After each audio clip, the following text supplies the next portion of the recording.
Bienvenidas y bienvenidos a Comunidad Daxi, un espacio para compartir el conocimiento, la investigación y los temas de actualidad que impactan a nuestra sociedad desde la perspectiva académica y profesional. Soy Ana Gavilla y les doy la más cordial bienvenida al programa de la División Académica de Ciencias Sociales y Humanidades de la UJAT.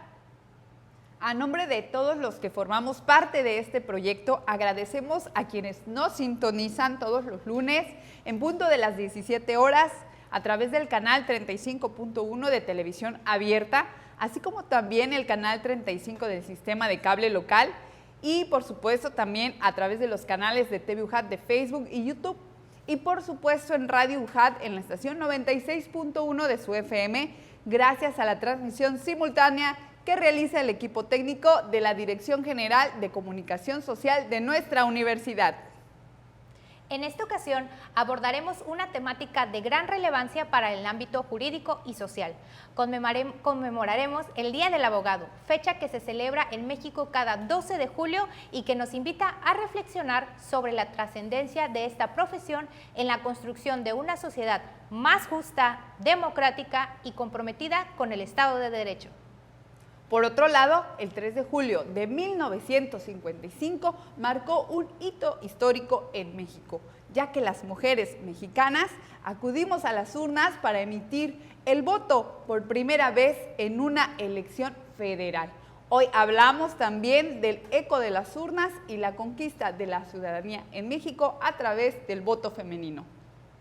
Acompáñenos a lo largo del programa porque va a estar muy interesante. No se despegue de su pantalla porque ya comienza Comunidad Daxi.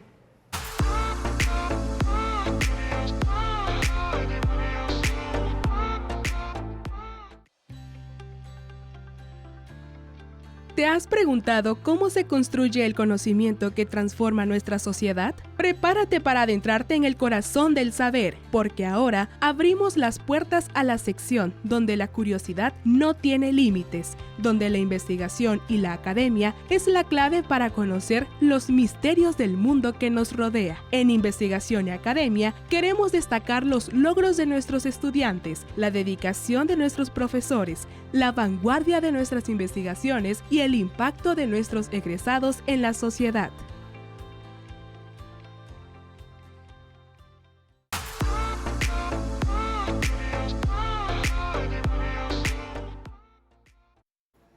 Gracias por seguir en sintonía con Comunidad Daxi, a todos los que nos ven y nos escuchan por las señales de TV y Radio UJAT. Muchas gracias.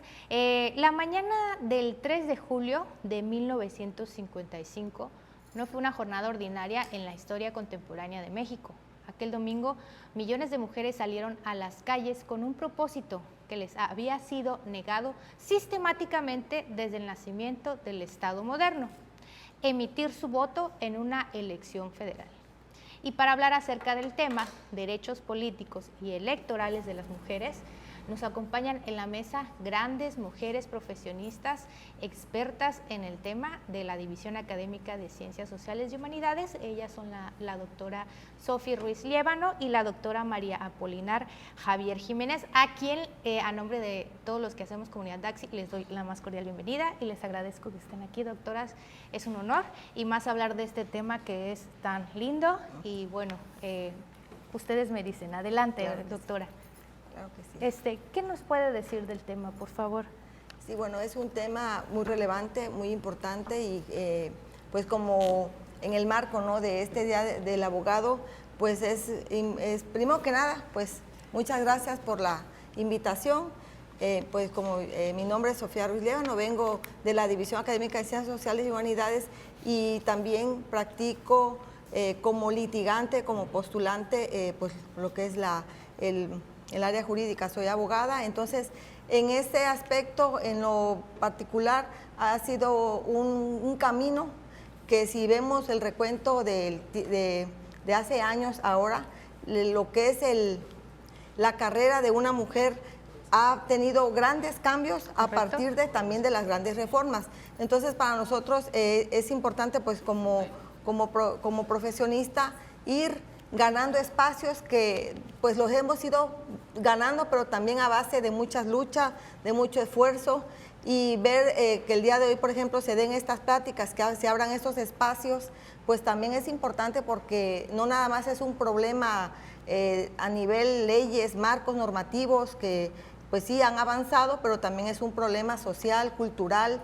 Tenemos que día a día, y lo veo también en la práctica, seguir luchando contra pues los pensamientos retrógradas, incluso machistas, y eso pues al día de hoy pues se refleja, como bien dicen, ¿no?, en todos estos cambios, ¿no? Se refleja. ¿Sí? Gracias, doctora. Hoy en día mayor participación política de las mujeres, mayor parece ser la resistencia y hay más violencia para inhibirlas. Desde esta perspectiva, ¿las reformas actuales han sido suficientes para frenar la violencia política en razón de género o estamos ante un problema de impunidad institucional y cultural que la ley no alcanza a normar? Bueno, más allá de que no podemos negar el avance, no podemos negar el avance normativo, incluso también a nivel internacional, pero más que haya una violencia, porque las mujeres tengamos esos espacios, como que se visibiliza. O sea, todas estas nuevas normas, leyes, no visibilizan la cultura que hay y esa oposición, pues sí, se puede enmarcar y lo vemos ahorita muy bonito, ¿no? Platicamos y todo, pero ya en la práctica el número de demandas en temas de discriminación, en temas de equidad, de paridad, pues siguen todavía, ¿no? Siguen todavía siendo pues el diario vivir. Sí. Y sigue la lucha. Sí, sigue la lucha. Gracias, doctora Liévano. Ahora le pregunto a la doctora María Apolinar. Hoy en México vive un momento histórico con una mayor presencia de gobernadoras y la llegada de una mujer a la presidencia de la República. ¿Se puede gobernar con perspectiva de género dentro de estructuras gubernamentales que son y han sido históricamente diseñadas por y para hombres? Sí, adelante, doctora. Gracias. Sí. Buenas tardes. En base a su pregunta, maestra, sí se puede. Correcto. Pero no de manera automática, sino ni tampoco por la presencia de las mujeres en el poder. Esto se requiere principalmente por la transformación de leyes, de reglas prácticas que vayan priorizadas en base a criterios de decisión diseñadas principalmente en políticas públicas. Correcto. Pero estas políticas públicas deben de ser transformadoras. ¿En qué? En base a leyes e instituciones encaminada a una justicia, pero esa justicia debe de ser más justa y sustantiva. ¿Qué se necesita? Bueno, se necesita que para gobernar con perspectiva de género dentro de estas estructuras masculinizadas, se requieren al menos 4 elementos. ¿Cuáles serían esos elementos? Sería, en primero, que exista una voluntad política. ¿Por qué una voluntad política? Porque se puede hablar mucho de perspectiva de género, se puede hablar mucho de inclusión y paso avances en los cargos públicos, pero si no hay una voluntad política encaminada hacia diagnóstico de desigualdades, presupuesto con enfoque de género, y tiene que haber principalmente un personal calificado. Correcto. Calificado para detectar esos estereotipos, y eso es lo que la prioridad principalmente en cuanto a su pregunta. ¿Qué lo hace posible? ¿Qué lo hace posible? Pues la Administración Pública Mexicana ya reconoce que la perspectiva de género debe institucionalizarse de forma transversal en las políticas. Correcto. Procedimientos, evaluaciones y cultura organizacional. En sí, puedo concluir en base a su cuestionamiento, la respuesta es que sí se puede. ¿Sí se puede? Sí, por supuesto, siempre que la perspectiva de género, como he mencionado, funcione como una herramienta de transformación del poder político y no como un simple sello de inclusión. Correcto. Sí, muchísimas gracias. Doctora Liévano, ¿la llegada de las mujeres a los espacios de poder no garantiza de forma automática una agenda con perspectiva de género, eso lo sabemos. Sin embargo, ¿cómo considera que ha sido el impacto real de las mujeres en la creación de leyes que transforman la vida cotidiana de todas las mexicanas? Por ejemplo, en temas de cuidado, brecha salarial y justicia reproductiva. Bien, bueno, como bien dices, ya podemos hablar de que existe, no podemos negar, todo eso existe. ¿En qué podemos reflexionar en este momento? Pues habemos, bueno, hay muchos casos de discriminación, desigualdad, que se debe todo de tratar con perspectiva de género, incluir. También es importante que las instituciones puedan llevar a cabo todos estos cambios, pero también a partir de políticas públicas. Correcto. Que puedan abrir esos mecanismos para que la inclusión de las mujeres sea una igualdad sustantiva, que sea una realidad, que tengan nombre y apellido, no nada más reglas en general. Doctora, sí, ¿le parece si vamos a ir a un corte promocional para seguir hablando del tema? Sí. Con esta pregunta nos quedamos, que es tan interesante. Esto es Comunidad Daxi, no se despeguen.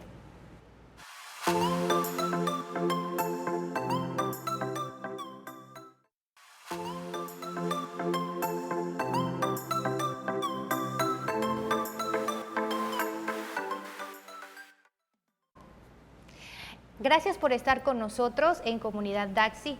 En el bloque anterior hablamos de derechos políticos y electorales de las mujeres en el marco del 3 de julio de 1955, que es fecha en la que históricamente las mujeres pudieron alzar la voz a través de la emisión del voto. Siguen con nosotros para hablar de este tema las profesoras investigadoras de la división, la doctora Juana Sánchez Ramos, la doctora Leni Ble, y quiero agradecer a la doctora María Polinar Javier Jiménez por su intervención y concluir con la doctora Liévano la pregunta que hicimos antes de irnos al corte. Doctora, ¿cómo considera que ha sido el impacto real de las mujeres en la creación de las leyes que transforman la vida cotidiana de todas las mexicanas? Bueno, considero que ha sido muy significativo, muy importante, relevante, porque temas que anteriormente no estaban en la mesa ni en las legislaciones, pues ahora sí tienen un lugar muy importante, incluyendo los derechos reproductivos, laborales, la discriminación, y pues todo en un marco de los derechos humanos y pues también en un marco de progresividad, de acuerdo también a todo el marco institucional. Entonces es muy importante estos pues se han atendido, ¿no? Correcto. De manera significativa, esa es mi respuesta. Muchísimas gracias, doctora Liévano, y aprovecho para saludar a las doctoras Juana Sánchez Ramos y a la doctora Leni Ble Acosas. Gracias, doctoras, por estar aquí esta tarde y enriquecer pues esta conversación. Doctora Juanita, a más de 70 años que se reconociera el derecho al voto de las mujeres en elecciones federales, pasamos de la lucha por el sufragio básico a la lucha por el libre ejercicio del cargo. Mi pregunta es, ¿cuáles considera que son las deudas históricas más persistentes del Estado mexicano en la garantía plena de estos derechos, más allá del simple acceso a la boleta? Ok, qué interesante pregunta, doctora Ana Karen. Y al respecto, más que hablar quizá de deudas históricas, fíjese que yo me gustaría quizá enfocarla en los retos que tiene actualmente Correcto. El Estado mexicano. En efecto, hace 71 años exactamente se nos otorgó el derecho al voto. Allí se cerró una etapa, una lucha, sin embargo, se abrió otra lucha, que es el hecho del acceso a las mujeres a los puestos y cargos y ejercicio del poder. Correcto. Dentro de ese contexto, por cuestiones quizá del tiempo, ubicaría 3 problemáticas o 3 retos principales. El primero es la violencia política de género. Si bien el 2024 fue un año histórico en nuestro país, donde por primera vez en nuestra historia una mujer pudo acceder a la presidencia de la República, lo cierto es que también ese año fue el año con más registros de violencia hacia las mujeres. Una violencia Correcto. Que no solamente es violencia física, sino se traduce o se puede presentar a través de acoso, a través de amenazas, a través de sexismo y otras tantas manifestaciones. Entonces yo creo que por ahí es un reto en el que hay que trabajar. Al igual que cualquier otro candidato que sea varón, pues también necesitamos condiciones de igualdad y de respeto. Creo que otro aspecto igual dentro de los retos sería la cuestión de los usos y costumbres. Si hablamos de derecho al voto enmarcado dentro de derechos políticos electorales, estos deben de ser garantizados a todas, y eso incluye también a mujeres en situaciones de vulnerabilidad, y no podemos olvidar, por lo tanto, la población indígena de nuestro país, donde existen ciertas limitaciones y candados para que las mujeres puedan desempeñar ese voto pasivo. Tenemos comunidades en nuestro país donde, si bien quizá la mujer puede tener un rol, por ejemplo, puede ejercer un cargo, pero no puede participar en asambleas. Correcto. O no puede siquiera obtener una opinión en lo que se denomina culturalmente asambleas. También tenemos incluso donde comunidades donde la decisión se da en parejas y finalmente termina siendo el hombre que decide. Y pues finalmente, como un reto también que no podemos dejar a un lado, creo que tenemos también la cuestión de erradicar también y que adoptemos un lenguaje de igualdad hacia las mujeres, un lenguaje donde las mujeres no solamente sean consideradas desde el punto de vista sexista, sino que la mujer sea reconocida por su capacidad y no solamente por sus características físicas. Entonces allí entra en torno también la cultura de que las mujeres somos personas capaces, pensantes, más allá de una visualización física. Gracias, doctora Juanita. Doctora Leni Ble, México es referente internacional por lograr la paridad legislativa cuantitativa, es decir, 50-50. Sin embargo, las dirigencias de los partidos políticos y comisiones parlamentarias claves siguen estando mayoritariamente en manos de hombres. ¿Cómo transitamos de una paridad numérica a una paridad sustantiva en la toma de decisiones reales? Creo que lo importante aquí, pese a todo lo que ya se ha mencionado, es clarificar que una cosa es el acceso a la política y otra muy diferente el ejercicio de ella. Entonces, considero muy pertinente hacer mención que sí se ha trabajado muchísimo y hemos tenido o tenemos ahorita que México es un hito al tener 50 y 50%, pero eso se termina en las boletas, cuando vas y tienes el derecho a votar y ser votada. Pero no solamente es la boleta, es la decisión, toma de decisiones. Por eso, ¿cómo pasamos de solamente lo legal a lo sustantivo? Es decir, una modificación cultural, social, política, económica, cultural, donde hay una modificación completamente de lo que es el trabajo de la mujer en favor del Estado, por el Estado. Entonces, va más allá solamente del 50-50. Ese no es nuestra meta, ese era el piso que nosotros teníamos que tocar. La meta es el poder tomar decisiones, el poder hacer cambios, el opinar. La doctora Juanita muy acertadamente mencionaba, hay organismos o grupos donde la mujer simplemente levanta la mano, no opina. Entonces, la parte sustantiva es eso, donde la mujer pueda opinar, pueda dar sus puntos de vista, pueda participar. No solamente nos quedamos en, ya eres parte de una boleta, puedas ser votada. No, va más allá de eso. Puedas ser votada, pero tu conocimiento también puede hacer crecer tu Estado, tu democracia. La parte sustantiva tiene que ver en modificar nuestra democracia, que nuestro Estado pueda ver, cuando hablamos de Estado, esta parte hermosa de México, puede ver que tenemos la oportunidad de proveer cualidades, conocimiento, que no solamente se tiene que quedar en una boleta, no solamente se tiene que quedar en que representamos un cargo, un puesto, sino que nuestras opiniones también pueden cambiar la política de un Estado. Correcto, doctora Leni Ble, le agradezco. Y bueno, hay que reconocer que esta paridad legislativa cuantitativa del 50 y 50, entonces es solo el inicio, ¿ok? Es el inicio de una lucha, de un trabajo que nos va a costar. Aprovechando, en este contexto, les preguntaría a ustedes, doctoras, ¿cómo abordan este tema con las nuevas generaciones?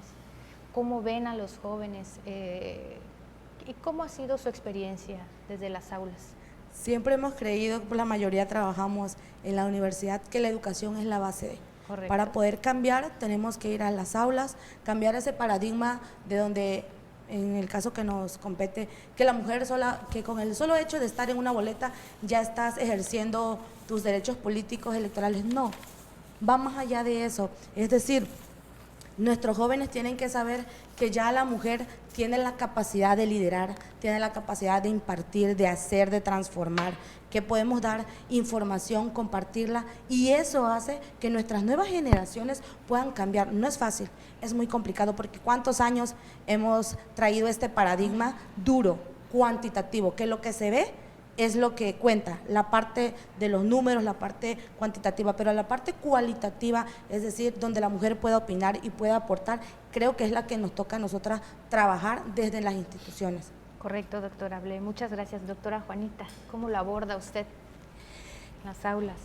Fíjese que es un tema algo complejo, porque si bien nuestros jóvenes tienen acceso a medios de comunicación, a información y a redes quizá con la que nuestra generación, incluso nuestra generación que nosotros representamos no tuvo, se ve una apatía por parte de los jóvenes en cuanto a la participación política. Entonces, creo que va, como bien nos decía la doctora Leni Ble, la educación, pero también es lograr que no se quede solamente con ese aprendizaje teórico de las aulas, sino ahondar más allá, quizá representar los problemas políticos nacionales, porque si bien creo que es muy trillada la frase de que a mí no me interesa la política, todo en nuestra vida diaria es político. Correcto. La política está en todos los aspectos de nuestra vida. Correcto, doctora Juanita, muchas gracias. Doctora Sofía, ¿qué opinión le merece?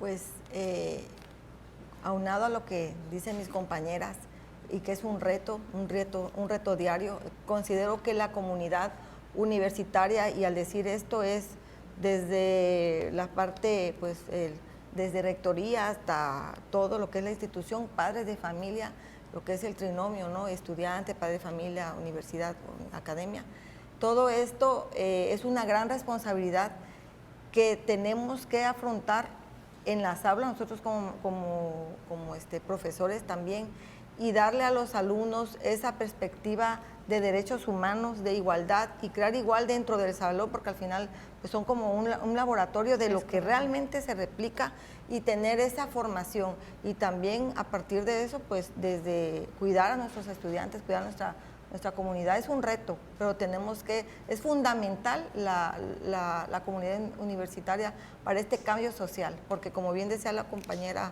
doctora Ble, no nada más es algo de leyes, es social, político, cultural, es todo, es económico. Todos estos factores es lo que realmente se abarcan en este fenómeno, ¿no? Correcto, doctora. Le agradezco, quiero agradecer la intervención de la doctora Juana Sánchez, la doctora Sofía Ruiz Liévano y la doctora Leni Ble, hablando de este tema tan interesante. Vamos a ir a un corte comercial y regresamos con la compañera Violeta Arroyo. Esto es Comunidad Daxi.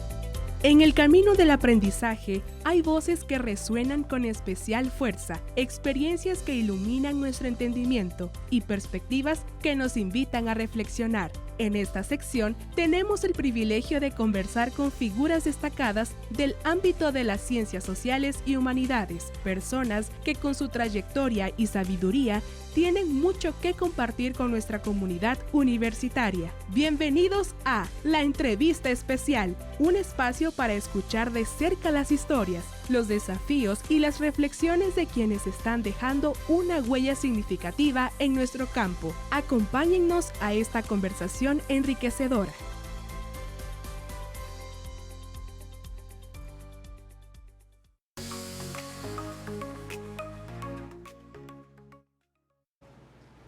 La inteligencia artificial, los derechos humanos y las nuevas dinámicas digitales están planteando importantes desafíos y oportunidades para el ejercicio del derecho y para la formación de las nuevas generaciones de profesionales jurídicos. Hoy en Comunidad Daxi queremos celebrar el Día Nacional del Abogado pues con la presencia de importantes docentes de nuestra División Académica de Ciencias Sociales y Humanidades. Para ello, en este bloque nos acompaña el doctor Juan Carlos de León Pérez, quien es profesor investigador de nuestra división y a quien le damos la más cordial de las bienvenidas. Doctor, muchísimas gracias. ¿Qué Gracias tal? por estar aquí en este espacio. Estimadas compañeras, un gusto, un honor. Gracias. Estar con ustedes hoy. También continúa con nosotros la doctora Karen Alamilla Gavilla para conmemorar este Día del Abogado, pero ¿qué les parece si hablamos acerca del papel social del abogado en la actualidad? Doctor, cuéntenos desde su perspectiva, ¿cómo es que el abogado actúa hoy en día o para qué? A lo mejor en la historia pues se dice, ¿verdad?, que por ahí se hizo para defender los derechos humanos, se defiende a las personas, también para crear leyes, ¿no? Pero hoy en día, doctor, ¿sigue siendo esa la tendencia del abogado o hay algunas nuevas ramas jurídicas en las que interviene Bueno, antes que nada, muchas gracias. Me siento muy honrado de que me estén acompañando en esta ocasión y agradezco mucho la oportunidad que me da mi alma mater para seguir brindando experiencia y aportaciones. Muchas gracias. Claro. Y tocando a la pregunta, fíjense que es muy interesante porque desde el año de 1960 estamos celebrando pues el Día del Abogado. Sí. Y el objetivo de ellos es ir reflexionando cuál sería el papel del abogado en el devenir de nuestros tiempos. Claro. Es claro que en la sociedad de 1960 a la actualidad han existido muchos cambios y variantes. Correcto. Pero hoy, uno de los máximos retos que puedo yo decir que enfrente el abogado será el de tratar de seguir consolidando los conocimientos adquiridos del siglo XX, pero incorporando las nuevas tecnologías y herramientas que nos da el siglo XXI. Sí. Entonces, hay que tomar en consideración, desde mi particular opinión, que no siempre se puede dar ese amalgamiento de ideas.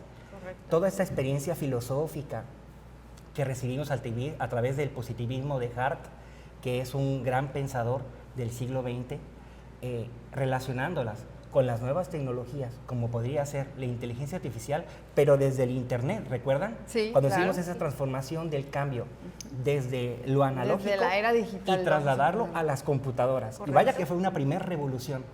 Lo recuerdan muy bien, ¿verdad? Sí. Luego tuvimos la trascendencia de los teléfonos celulares, También. luego la evolución de los mismos.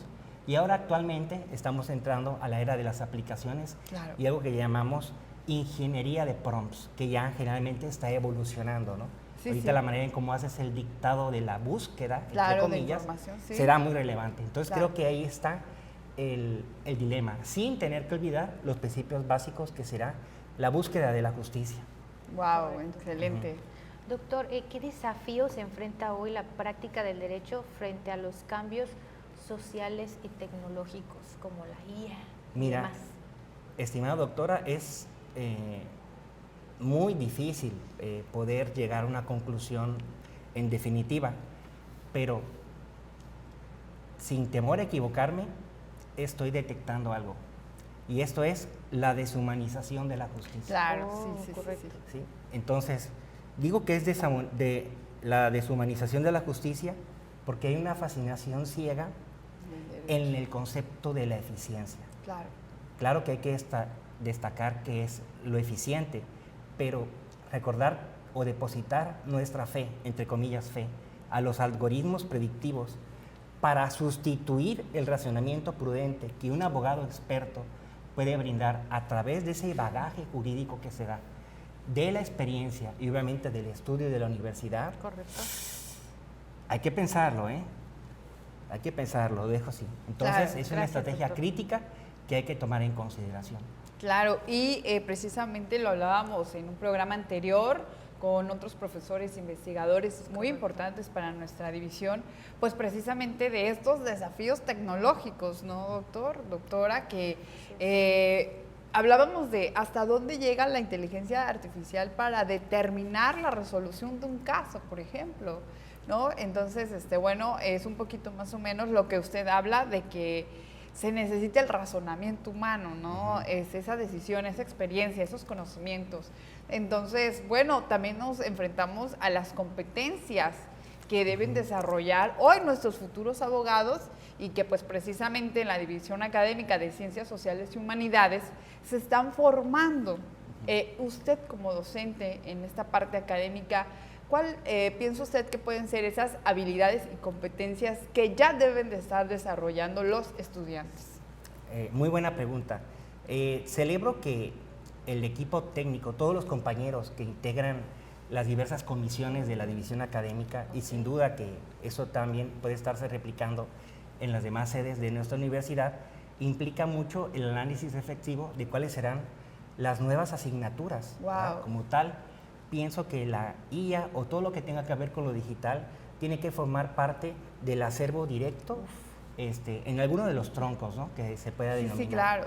Y entrando de lleno a qué habilidades deberíamos de potenciar, porque hay que reconocer que no siempre tenemos todas esas habilidades, podría ser el de la argumentación jurídica crítica, ¿verdad?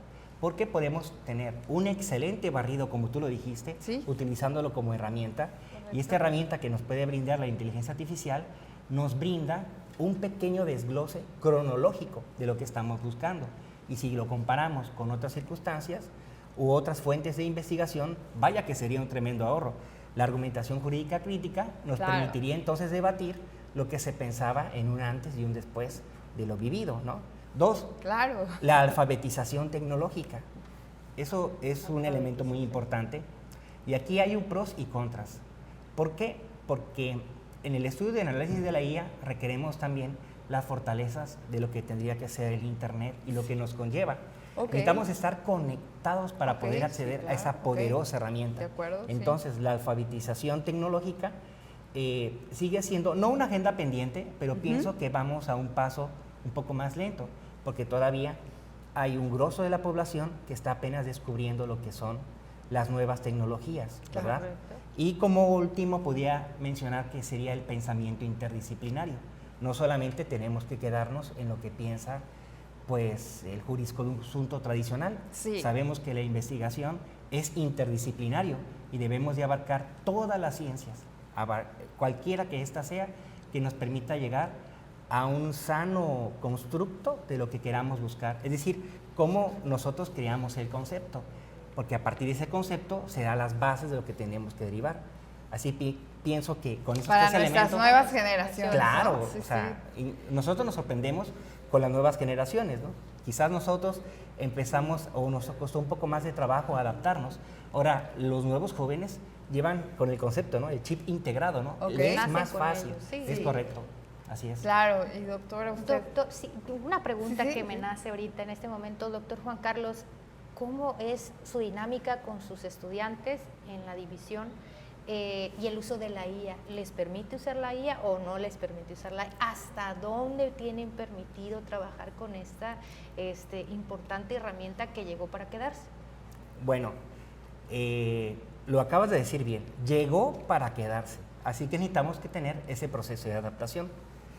En mis clases y en mi muy particular opinión, hay que recordar que cada docente tiene su labor en la manera en cómo va dictando su devenir, ¿no?, el buen desempeño, y también depende mucho lo que es la asignatura que corresponda. Correcto. Pero en mi caso particular, yo permito el teléfono celular y si quieren usar IA, adelante.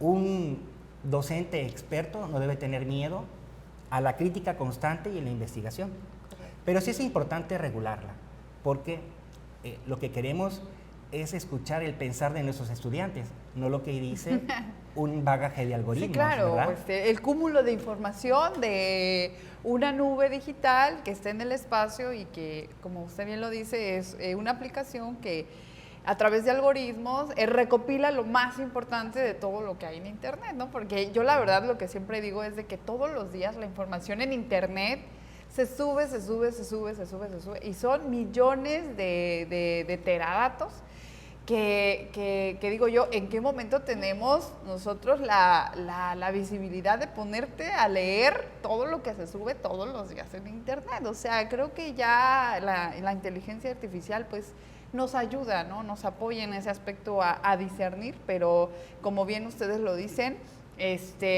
hay que saberla utilizar. Y ¿qué les parece si al regresar en el siguiente bloque hablamos de una sorpresa muy especial que les tenemos en el marco de este Día Nacional del Abogado, que es la presentación del libro de nuestro profesor, el doctor Juan Carlos de León Pérez, que se llama La argumentación, poder y razonamiento normativo en la era digital. Entonces no se pierdan el siguiente bloque porque va a estar muy interesante, hablaremos de él. Vamos a un corte promocional y ya regresamos en Comunidad Daxi, no se vayan.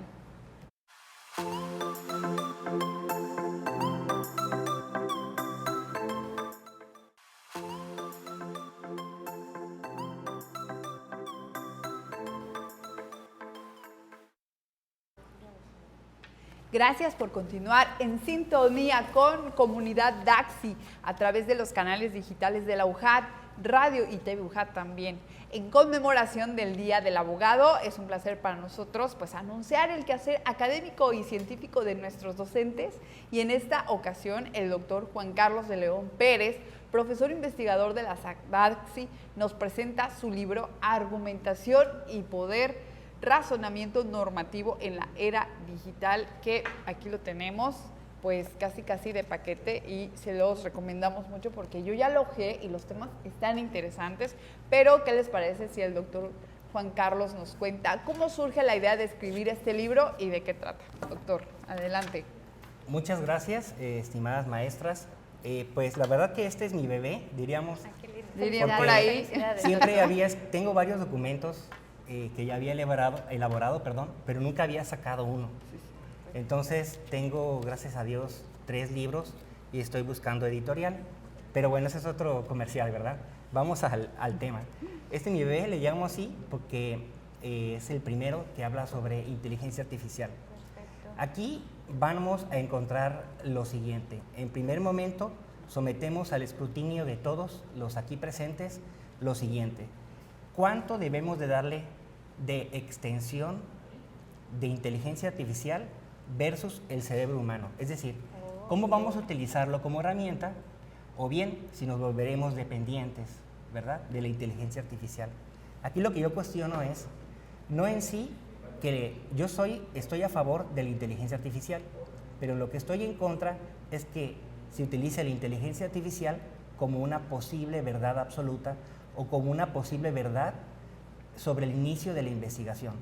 Cuando un abogado utiliza la IA y arroja la primera respuesta, esta la considera como cierta, sin cuestionar previamente el origen de dónde fue que extrajo esos elementos. Claro. Entonces la pregunta sería, ¿hasta qué nivel debemos de confiar? Si la convertimos en nuestra herramienta principal o si puede ser más allá del robo de nuestra propia mente. Porque básicamente quien genera el juicio crítico no somos nosotros. Estamos dejando que la inteligencia piense por nosotros. Y es la advertencia que quiero señalarle a los jóvenes abogados, que utilicemos lo mejor de la inteligencia artificial, siempre estando conscientes de que es una herramienta para la agilización de procesos, para la manera en cómo uno puede desplegar tu propio conocimiento y el bagaje que tú puedes tener a través de la misma. Es un excelente facilitador, pero dejar que la IA piense por ti, pregúntate qué vas a poder hacer, porque los juicios que tú vas a realizar es consciente de que un teléfono celular, ningún tipo de aplicación digital vas a poder utilizar, solo va a estar tu conocimiento, tu argumentación, el debate ante el juez y ante las contrapartes. Entonces, ese es el acto de reflexión que pongo a su consideración. Por eso menciono que es poder, porque conocimiento es potencial de poder. Claro. Pero no vas a poder comentar nada si no tienes nada en la mente. Tienes que desarrollar tu argumento a través de algo que llamamos silogismos jurídicos. Okay. Una primera postura, luego sale un segundo resultado y al final el final. Vágase la expresión, ¿no? La redundancia. Doctor, ¿a quién está dirigido esta obra? Esta obra está dirigida no solamente a los abogados, Correcto. Está dirigida a todas aquellas personas que les gusta estudiar las ciencias sociales y que les gusta explorar la nueva tecnología. ¿Cuál es el comportamiento de la sociedad cuando existe la tecnología que está en constante evolución? Hoy son los prompts, pero recordemos de que la inteligencia artificial se sigue nutriendo día a día. Entonces, ¿qué será lo nuevo? ¿Qué estaremos conversando en el año 2033, cuando en teoría México se encuentre al unísono con Estados Unidos, con las nuevas tecnologías que están generando en Monterrey y en Querétaro? Las grandes fuentes transnacionales principales de tecnología se están abasteciendo ahí y hay un gran mercado de oportunidad para los mexicanos, pero con su respectivo robo de cerebros y su secrecía. Doctor, rápidamente, si nos puede hablar de los temas que abarca en este libro. Así, claro que sí. Algo llamativo para que adquieran su libro. Claro que sí. Si me permiten 30 segundos, Claro. Sí, adelante. quiero leerles solamente un pequeño párrafo súper rápido. Adelante, doctor. Y invoco a mis pensadores críticos y filosóficos, gracias. Primero invoco a Friedrich Nietzsche, invoco a Ayn Rand, invoco a Manuel Atienza, donde menciona que el argumento no es una simple cadena de inferencias, es una práctica social. Y aquí hay una ironía profunda en el hecho de que la profesión jurídica, cuyo producto central es el argumento en construcción, se encuentra amenazadas por sistemas de inteligencia artificial generativa, porque el nuevo pensamiento que se está dando actualmente lo genera ChatGPT, lo genera Claude, lo genera Géminis, lo genera DeepPack, y sus sucesores pueden producir en segundos los documentos jurídicos que habrían requerido horas de trabajo a un abogado experimentado. Claro. Contratos, ¿verdad? Demandas, recursos, Es correcto. dictámenes, todo. Pero entonces la amenaza es, ¿cuál sería si los juristas latinoamericanos son capaces de entender con precisión qué puede y qué no puede hacer la IA generativa? Correcto. Por eso es que nos invita un autor, el maestro Manuel Atienza, a distinguir esta justificación interna y una justificación externa. La justificación externa sería que el verdadero núcleo de la argumentación jurídica es el pensar del ser humano y no el pensar de un constructo digital que no es en sí pensar, sino es la generación del algoritmo, ¿verdad? Claro. Entonces estamos en debate entre el algoritmo y el pensamiento del ser. Pensamiento jurídico, ¿no? Exacto. Prácticamente el pensamiento Esa es la jurídico, trascendencia. lo correcto, lo que debe ser. ¿Por qué? Porque el último detalle es la responsabilidad moral que puede reflejar el abogado para con sus clientes. Así es. Y lo mismo pasaría para el servidor público o para el ciudadano, porque el algoritmo no genera conciencia moral, genera resultado. Y ese es el debate. No genera reflexión, no causa, Son no respuestas transmite, rápidas, ¿no? ajá. Claro. Respuestas rápidas. Claro. Doctor, sabemos que va a presentar este libro en el marco del 4º Congreso Internacional Inteligencia Artificial y Derechos Humanos, Retos Globales para la Abogacía en la Era Digital. ¿Qué significado tiene para usted presentar a su bebé? Muchas gracias. Miren, primeramente quiero agradecer mucho el enorme esfuerzo que la Universidad Juárez Autónoma de Tabasco nos brindó, puesto que este 4º Congreso lo realiza la Federación Mexicana Colegio de Abogados AC, FEMECA. Cuenta con 54 años cumplidos y el propósito de la federación es el de seguir uniendo al gremio y qué más que tratar estos temas. Y así que la Universidad Juárez Autónoma de Tabasco, por conducto de la División Académica, nos permitió acoger este 4º Congreso y allá les invitamos para que en este periodo de 4 días de trabajo pues se sigan sumando e integrándose. En las redes vamos a publicar los costos, pero déjenme decir que son muy accesibles tanto para las jóvenes como para la sociedad, porque tiene un costo de 500 pesos, entonces es asequible. Muchas gracias. Claro que y sí. Creo que mi fecha de participación será el tercer día de trabajos. Sí, el martes 21 de julio usted presenta su libro, Argumentación, Poder y Racionamiento Normativo en la Era Digital, esta obra que presenta el profesor, el doctor Juan Carlos. Y bueno, también decirles que en este importante congreso que se da en el marco del Día del Abogado, pues participan otros importantes docentes como lo es la doctora Carla Cantoral Domínguez, la doctora Yesenia Guadalupe Crespo Gómez, el doctor Ulises Chávez Vélez y el doctor Juan Carlos Castillo Guzmán con el tema Panel Nacional, la presentación del libro Inteligencia Artificial y Protección de la Persona. Esto sería el lunes 20 de julio, digo, por citar personalidades de nuestra división académica que, como usted bien dice, bueno, llevan la academia hasta este importante 4º Congreso Internacional Inteligencia Artificial y Derechos Humanos, Retos Globales para la Abogacía en la Era Digital. que pues organiza, mejor conocido como la FEMECA, ¿no? Así es. Y bueno, si me permiten un momento, también está, por ejemplo, participando el doctor Pedro Humberto Haddad Bernat con un curso taller Inteligencia Artificial aplicada en la auditoría legal. Interesante, ¿no? Y bueno, también colaborador, amigo nuestro de la división, el doctor Marco Antonio Sainz Chávez, con una conferencia magistral de inteligencia artificial aplicada a la justicia. Entonces, estos eventos serán del lunes 20 de julio, martes 21 de julio y miércoles 22 de julio. Entonces, pues todo aquel que desee, pues, festejarse, ¿por qué no? El Día del Abogado con esta reatribución, esta actualización de temas. Es como autorregalarse algo por algo que le gusta hacer, ¿no? Pues ahí está la invitación para que participen.